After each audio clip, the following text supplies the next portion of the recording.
What's up, everybody? Welcome back to another edition of SSPN Prospect Profiles. I'm Jude, that's Ethan, and today we're breaking down the other Thompson twin. Well, I don't want to call him the other Thompson twin like in a disrespectful way, but just, for the sake of starting this video, the other Thompson twin, Mm, Ausar Thompson. You see, I got the pronunciation right, you Ethan. I did. learned that, did a little bit of research, obviously, because we're doing this prospect profile, and realized I was pronouncing it wrong.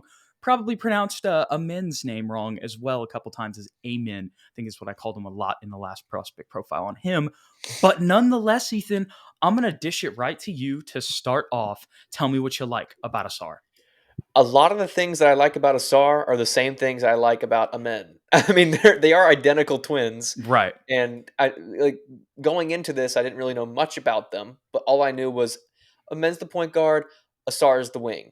And so Hmm. I went into this thinking, oh, okay, so he's not going to be much of a playmaker, but he still kind of is. Like he's still a very athletic, playmaking wing. He's about what 6'5" or 6'6", 6'7", He's 6'7". with like a 6'10", a 6'11" wingspan. And he doesn't really bring the ball up the court as often as his brother does, but he's still like that secondary playmaker for his team. Yeah. He catches it off the dribble. He can go off screens, and really, he's got a similar game where he's either finishing at the rim or he's playing great defense, getting it in transition, and finishing with a thunderous dunk. Just absurd athleticism, and I mean, I don't want to say the same thing that I said about Amen, but it kind of is eerily similar. Kind of struggles to shoot. I think he averages like 28% from 3-point land, but 56% with his 2-point shots. So clearly it's something that can be fixed as far as, his jump shot is concerned. So not super worried there. Very raw. There's the question about the talent level that he's playing Right. against with overtime elite, but still managed to average 16, 7, 6 with 2.5 steals a game. A real dog on defense. Can right now guard 1 through 3. Maybe eventually, once he puts on a little more weight, can guard that 4 position. But the difference between him and Amen, I think Amen's like more of a free safety, play the passing lanes type defender, where Asar really gets up into his man. He either picks him up full Absolutely. court or at half court every single time. It And is, feels like, not to interrupt you, but it no, go feels ahead. like for so many of these prospect profiles we've done, whether it's been Scoot or a Min, like we talked about them being free safety type defenders. When I was watching Asar, it was very evident that he was much more of that Gary Payton-esque, like, Yes. he'll put the clamps on you for sure. And great instincts too as a help defender as well. Hmm. Like he can play that free safety role if he has to and get easy picks out of the passing lanes, but he's also a dog in the sense that he's going to really play up on his guy.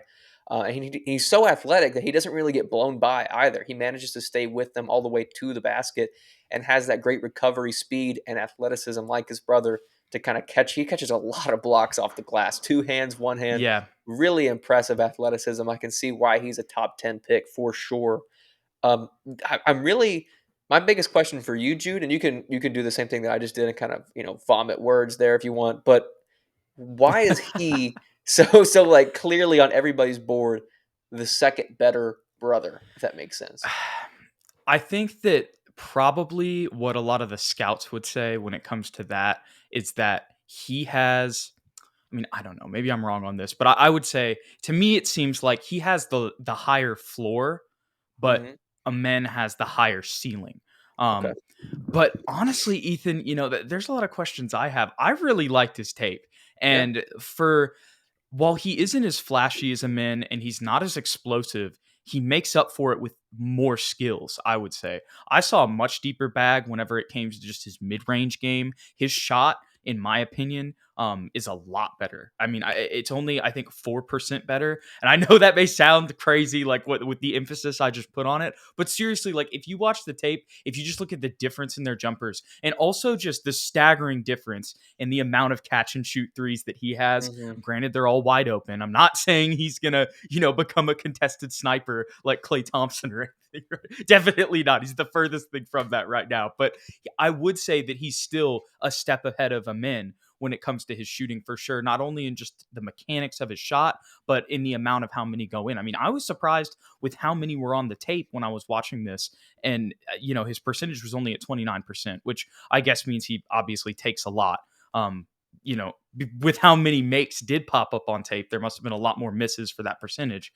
But I was still very intrigued with what I saw. You mentioned that 2-point percentage. The mid-range jumper looks really smooth. like the rotation on the ball. I mean, there are times where it looks like butter. He has a much more of a pull up game that he'll use off of his drives, where most of the time Amin's just going to go try to finish at the basket, and that is because he's more explosive. So it kind of fits his skill set a little bit more. But the thing about Ausar is that, or excuse me, Ausar, is that while he can go to the rim and still has those, finishes through contact and, can have those acrobatic like layups for sure. And there are some posters that show up on his tape also. He also has the bag and it has that smooth little mid range pull up that he can pull up that can be contested, or he can make it when it's wide open. So, that's the thing, the main difference that I kind of saw between him and Amin, and I really like that, honestly. And I feel like if you look at the tape and it's like, which of these twins is more like the traditional what you'd think of a Spurs player, I really think it's Ausar, because I think he just has a little bit more of a polished all-around offensive game. And then of course he's a pretty solid defender too, because he averaged more than a block a game, which Yeah. while Amin still had, I think it was like 0.8, so close to a block. I think it's like 1.4.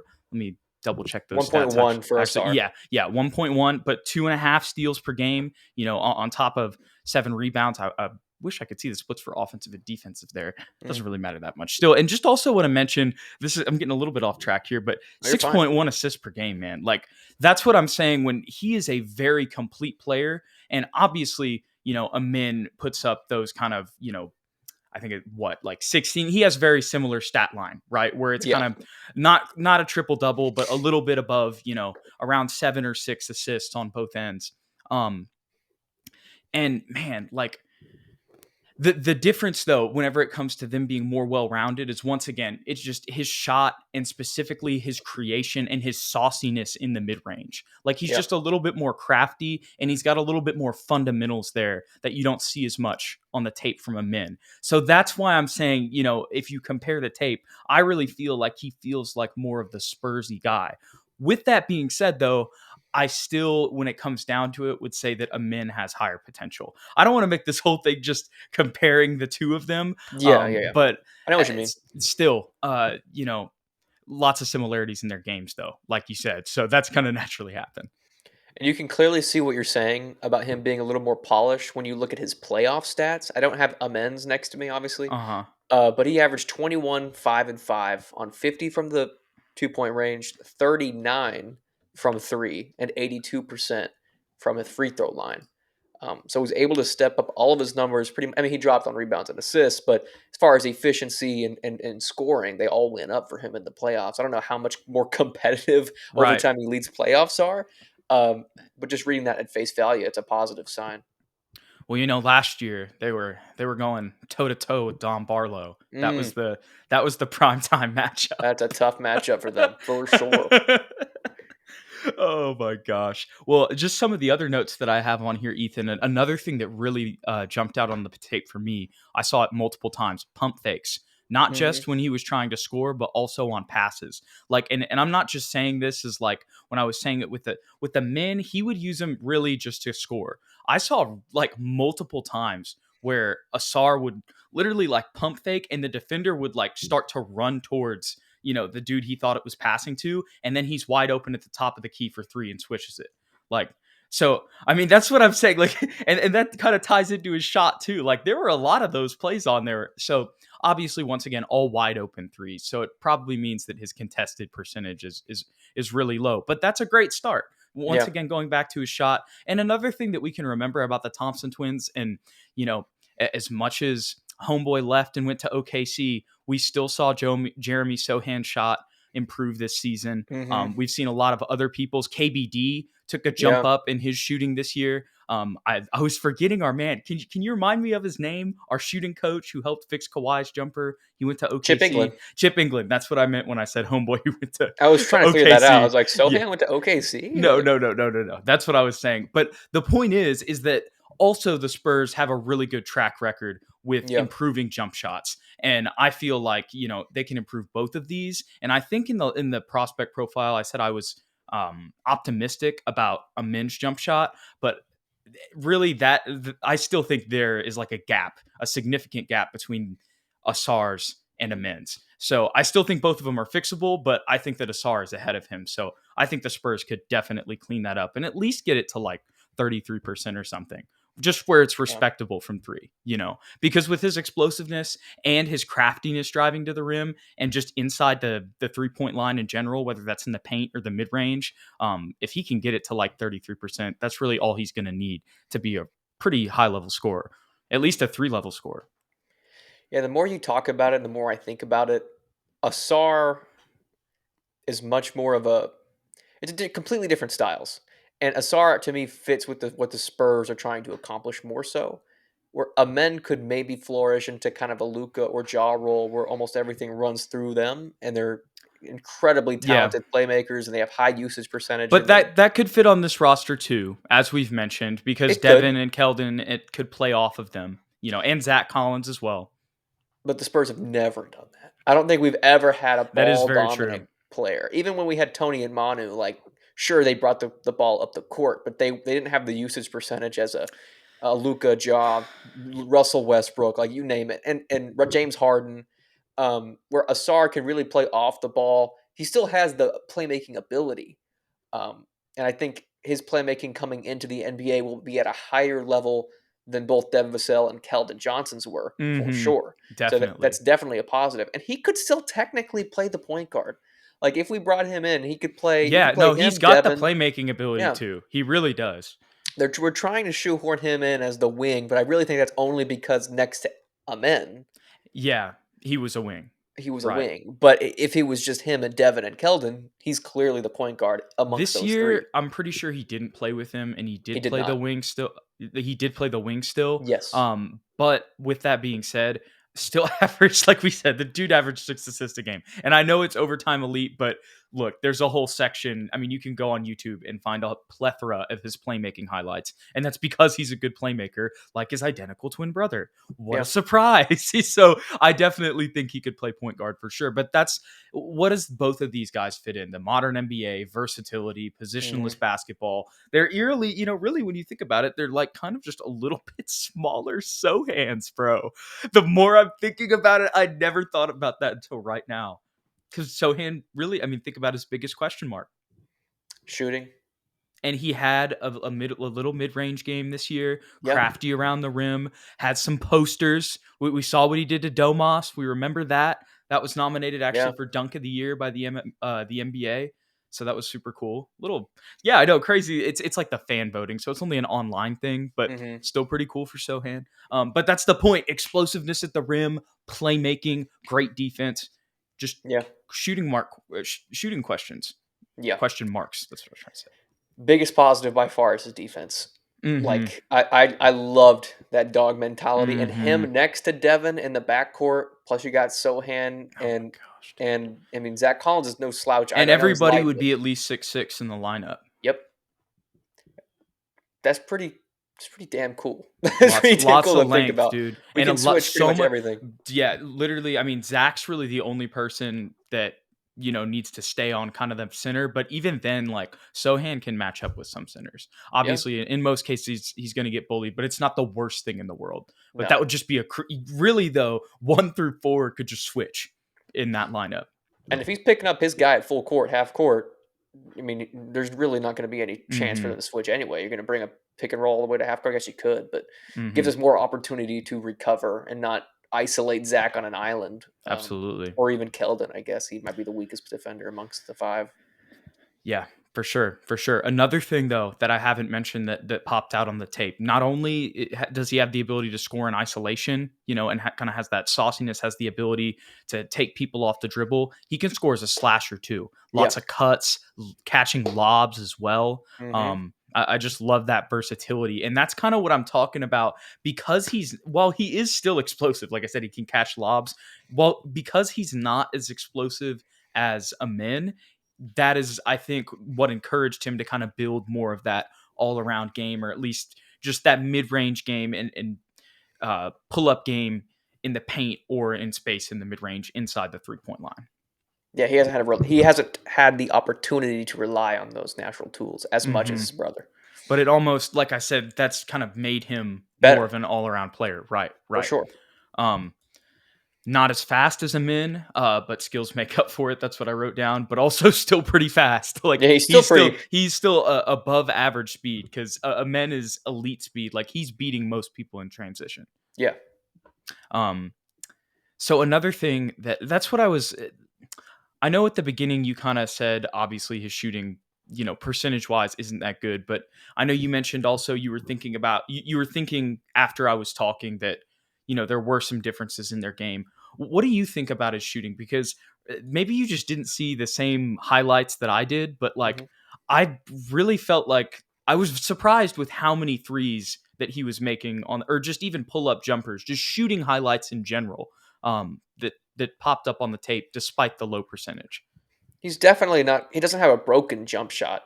Like it's just not a highlight in my eyes because of the Yeah, percentage, and because, like you said, a lot of the defense wasn't necessarily clamping his 3-point shot. They were very open for the most part, and we've seen guys that are extremely athletic that have great shooting highlights that don't transition to the NBA necessarily. So that's yeah, that's the only question I have. Like Lonnie, I keep going back to him, but right, he's a perfect example right. because he was a great, not a great shooter, but he was a very good shooter with a lot of promise coming out of Hmm. college. And both of us were all on that train.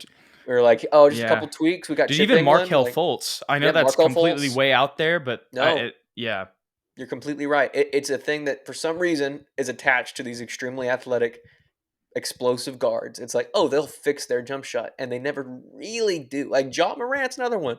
Like, he bumped his way up to, I think, 33% last year. And this year he dropped back you down to know what, 30 or Ethan? 29.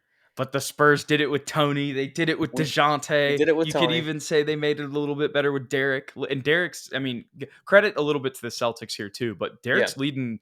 I saw at least at one point pretty recently. I saw on Twitter from NBA University he was leading all the playoffs in 3-point percentage. He was shooting like Yep. 50%. So JJ shout out Redick Derek. JJ Redick calls him the third best player on the Celtics But right now.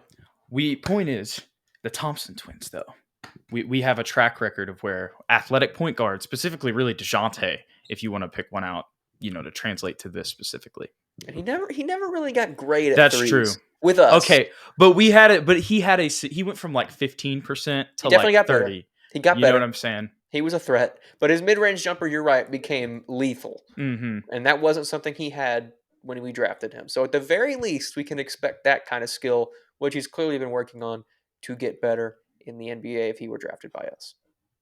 Yeah, just talking a little bit more about his playmaking. I know we jumped into that a little bit earlier, but some of the other things I saw is he can pass off the dribble, Mhm. um, which is once again, I talked about kind of that whole thing with the men. It's that same athleticism and the speed off the dribble that just and the hesitation move as well that confuses defenders. Mhm. Um, and so love that ability. He's just a good playmaker overall. There's really nothing else to say. I mean, he can pass off of the drive. He can create in the mid range, like I've said repeatedly during this episode. I mean, you just like you said, you can even play him at the point guard, even though he's mainly been playing the wing at Yeah. OT because of his playmaking ability. I will just to play devil's advocate for those in the comments that are going to jump to conclusions. He's a really good playmaker. Yes, you're completely right, but he will still have the same struggles Yeah, that Blake Wesley had, Dejounte had, Tony had. Well, he even his brother Amen, they make kind of bonehead decisions every once in a while because they're so athletic, because they're he so has a better handle than a min. Like remember how we talked about how a min he loses the loses it. ball? He Yeah, doesn't. He has a better, like I said, better handle, more control on the ball. He doesn't lose it as much. Better hands. occasionally try to do too much, but Hmm. that's to be expected from a young guard. That's the constant negative that they all have coming into the NBA. Yeah. Has really good court vision too, knows how to find guys. He can, see passes through lanes, find guys in the Mhm. corner, even if he's at the opposite elbow. Great That instincts. yeah, lots of good instincts playmaking wise. He fakes out a lot of defenders while scoring and playmaking. That's once again, like I said, because of his playmaking ability, and like I'm saying, that's also I think why he's able to use a lot of those pump fakes and get open shots and really make defenders think that he's about to pass it. And I've seen Mhm. that in the paint. I've seen that in the perimeter. So it's cool that his playmaking also like he's able to do it at all three levels. Fingers crossed that he becomes Rajon Rondo, June. Right. Exactly. No, for sure. We need that highlight tape. Bring back the Jason Williams 2000 vibes. Oh gosh. I love that. I love that tape. Yeah. No, but like him and Ronda, you know what I'm saying? Like the Yeah. Iverson era. Oh yeah. Yeah. They kind of do have a little bit of that with those pump fakes for sure. For sure. Love that. A little bit of retro with some new school. Yeah, didn't Rajon have? He was like 6'4" or 6'3", but he had like a 6'10", 6'11" wingspan. Like he had some crazy wingspan, humongous hands. Mm-hmm. Um, These guys are a little bit taller, but they've also yeah, got that wingspan, which is that's the reason that he's able to put the clamps on these dudes, going yeah. back to his defense, is because he just uses his length. And I mean, he puts pressure into dudes. And that's the main thing that I love, dude. You know, we talked about this year how Zach Collins really learned how to contest without fouling. He knows how to put pressure on guys and not foul. Like he knows how to get pushed back, but like he has enough like body control to still keep his balance and stay with them whenever they're driving in. Um, yeah, he's got a lot of defensive talent, which, you know, once again, Ethan, this is why the Spurs, there's probably that smoke about the Spurs, is they love Mm-hmm. playmaking, they love defense, and they love a motor, you Mm-hmm. know. And He has all three of those. mhm, especially on defense. I mean, he's got that pickpocket ability too, like much more than a min. A min has that ability, but he has it, you know, to another extent because I mean, the Shea Gilgeous-Alexander comparison defensively for a min was one, but I would say that for Ausar, it's even more. Let's go with Rondo. Why not? Let's keep No, that train going. yeah, I think I just like going with the taller point guards because they're Michael Carter 6'7". Williams. There you go. Yes, exactly. That will be who he's gonna be. That's Athletic his Michael Carter ceiling.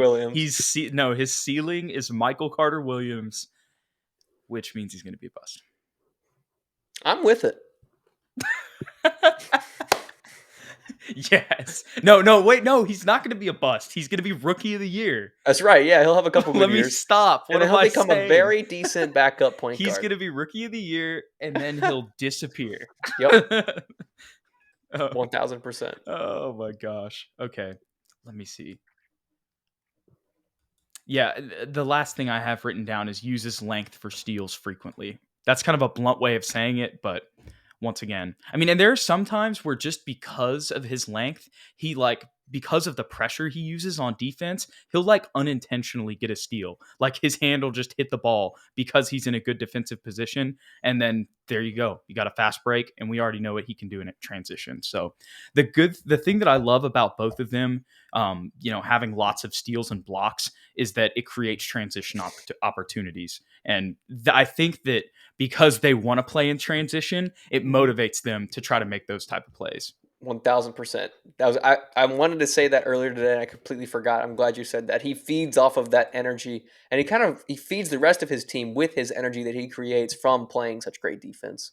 Yeah, for sure, for sure. Any final thoughts, Ethan, on Ausar Thompson? Let's trade up and get both of them. For show. We're gonna go Texan style. There are Yeah, CJ Stroud and Will Anderson, except they're twin perfect. brothers. And then Perfect. and then we've got our overtime elite big three: Amen Thompson, Ausar Thompson. That's Tony and Manu, Yep. and then Dominic Barlow. Next, Tim Duncan, confirmed. I'm with it. Brian Wright knew. No lies detected He here. he knew the overtime elite was gonna be the best league. It's better than the NBA already, Mm-hmm. and we've got our big three. And we still got those slouches. The Devin 20 and Bowman 20 game was just the beginning. He's Tim Duncan and David Robinson combined. You know, what if he has a real role? We'll get into that later. But imagine if he came in next season with an All actual jokes, like, y'all. yeah. Just by the way, for anybody in the comment section who thinks I'm being serious. maybe the Thompson twins could potentially be Tony Manu. Yeah, Maybe Dom Barlow has a role. That'll be our biggest video of the summer. Will Dom Barlow make the team? he should. Will Off of clout. Sandro? What we need to do a UFC poster. It's going to be Dom and Sandro. Oh, The final spot. Yeah, Sandro's winning that. yeah, Sandra's got that one, unfortunately. Yeah. But maybe Sandro's going to be the backup, and we don't know. Ooh. But that would be by KPD. That's for another podcast. Yeah, that's for another. But okay, I actually do have one final question for this episode, Ethan, that I wanted to ask. Let's hear it. Amen or Ausar? I think I'm going Ausar, bro. See, you see what I'm saying, man? I know. I didn't think so. Like, and I still think, like when I say I didn't think so, I didn't think going into this that I would think he was better. But or not think that he was better, that I would like him more, He's like a for better the fit. Spurs, right? For the Spurs, and coming out of it, I kind of do. Like, if I had to choose, I think I would roll with it. I'm surprised with myself. I still would say that I think that Amin has the higher ceiling. If I'm just being honest, I don't think it's a giant gap. But for the Spurs, I just think he fits better. Couldn't have said it better myself. I answered your question, Ethan. You did. I asked it and answered it for you. I can't believe this. We came all You the way have to back around. you have to say something just like from you before the show ends. From me? Yes. Ooh. Something else about the Spurs. What are you looking forward to most? Oh, man. The draft lottery? 15 days out. 15 days out. I am pumped for the draft lottery, Jude. That's what I'm looking forward to most.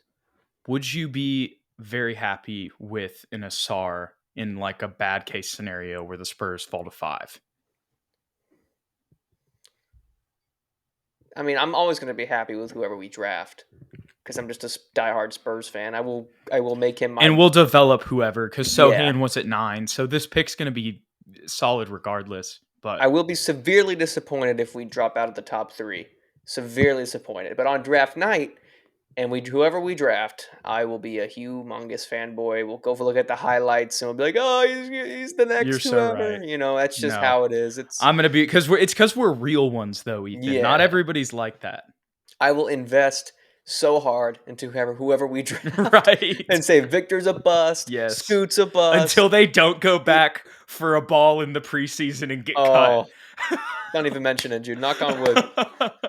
Knock on wood right now. Oh my Oh gosh! After no. their rookie season, anyways. He's loving life, I'm sure. You know, Blake Wesley averaged 20 points in the G League this year.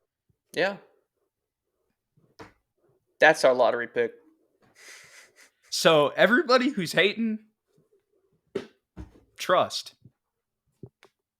I think that's a good way to end it. That was a Ausar great way to end Thompson it. prospect profile. Tell us what y'all think about the Thompson twins and which one you like best in the comments below. And if you enjoyed today's content, don't forget to hit that like button below and hit the subscribe button as well. We're going to keep coming out with these over the next 2 weeks because we're hitting kind of the end of the top 10 because the Spurs, there's only really going to be 7 prospects. Like, we can just do the top 7 on the big board because that's the lowest that the Spurs are going to go. So over the next 2 weeks, we'll be rounding out our prospect profile series. And then I believe we're going to do a live stream the night of the draft lottery, if at all possible. Mhm. So that's going to be the big night where we'll find out, we'll really get a better idea of who the Spurs are going to draft and if we really hit the jackpot and win the lottery for this season after dealing with 22-60. That was our record, right? Yeah. Yeah. 22-60. Don't forget to like and subscribe. Follow us on Twitter if you enjoyed today's show. If you want to watch all of our live content at SSPN on YT, you can watch it there at Jude McLaren and at Ethan_Quintero to stay updated with clips and all that good stuff. When a new episode's coming out, when it drops on the podcast feeds, all that good stuff. We appreciate y'all. We'll catch y'all in the next one. See y'all later.